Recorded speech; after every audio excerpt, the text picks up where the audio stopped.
on a aussi coutume de dire que l'Afrique est riche, mais que les Africains sont pauvres, et même très pauvres.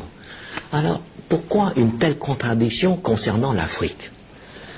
Mais tout simplement parce que l'Afrique a une économie du XVIIIe siècle, et que les Africains continuent encore à exporter leurs richesses, c'est-à-dire leurs matières premières, aux grandes sociétés européennes qui les valorisent, qui les transforment en Europe et encaisser ainsi à leur place, c'est-à-dire à la place des Africains, l'énorme plus-value de la transformation.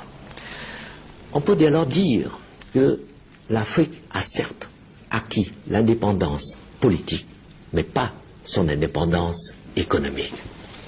Et pour cela, prenons l'exemple du café. Vous savez que le cours du café vert, fixé à Londres, a baissé de 80% en 8 ans. Alors vous savez aussi qu'aucune entreprise au monde ne peut supporter une telle baisse de prix sans tomber en faillite. Or, c'est ce qui se passe en Côte d'Ivoire et en Afrique.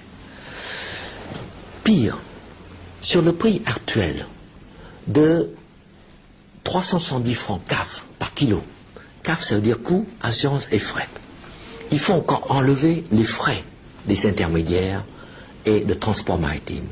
Il ne reste donc que 200 francs à peine par kilo à l'Afrique.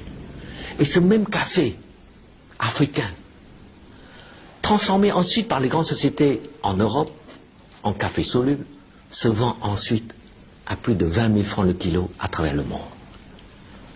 Voilà la contradiction. Et je dirais même l'injustice, elle est là. 200 francs pour l'Afrique qui produit le café et 20 000 francs pour l'Europe qui se contente de transformer le café africain.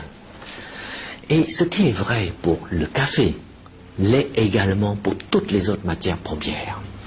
Et tant que l'Afrique n'a pas compris cela, eh bien les Africains resteront pauvres, pour ne pas dire misérables.